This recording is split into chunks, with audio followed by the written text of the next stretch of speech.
Welcome to Apple Alley Guitar Company. There's Apple, the CEO, CFO of Apple Alley Guitar Company.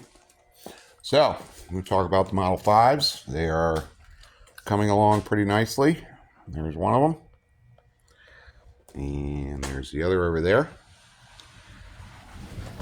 So, a lot of different things happen. We hooked up all the electronics. This right here is a ground wire for the bridge, which we'll be placing here pretty soon.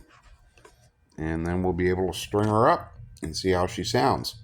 This one's totally ready to go as far as that's concerned. If you look in our little hole here, we have a little Apple Alley Guitar Company logo down in there. That's pretty cool. And we go to the back, take a nice long look at it. A couple things left to do. Obviously the bridge and the strings. That's the first thing. The next thing is also to put on our corner brackets. This little doohickey, jobber, whatever you want to call it.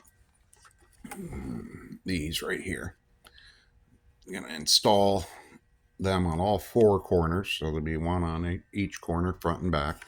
What this does is, even though you have the box secured, this attaches the top and the bottom together at all four corners and gives it extra support, because there's a lot of tension on these strings when you put them on.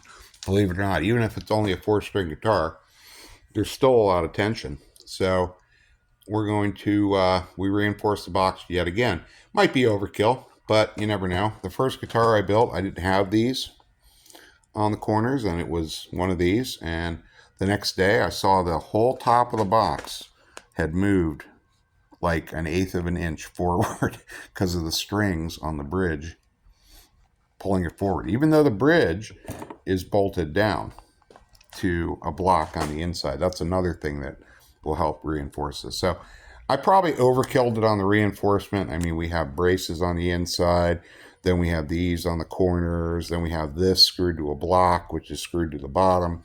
I mean, maybe overdid it, but who cares? Gives the guitars a bit of weight to them. They feel nice and hefty and sturdy. So here we go. My awesome neighbor Heather made that for the inside sound hole. Single coil pickup, so there will be a little hum with it. And we have our snazzy Apple Alley vinyl label on there. Here's the other one. Same thing. This one needs a shim. As I said before, two identical guitars. This one's going to need a shim on the neck. There's just a little space. You miss it just a little bit. So I'll be making one of those to jam under this part right here. And that'll make the entire thing nice and flat. Once again, we got our Apple Alley in the back. And then just see what the construction. Here's your neck construction bolt-on action. Got this nice little panel. This will also have a label on it when I'm done. And there's the bolts for the block on the inside. And again, also corner brackets on each of these. And we're gonna go make a shim for this. I'm gonna sand down a piece of shim wood down to the right level and jam it in under there, and then this should be good to go and be strung up, and these should be playing here real soon. Have a good day.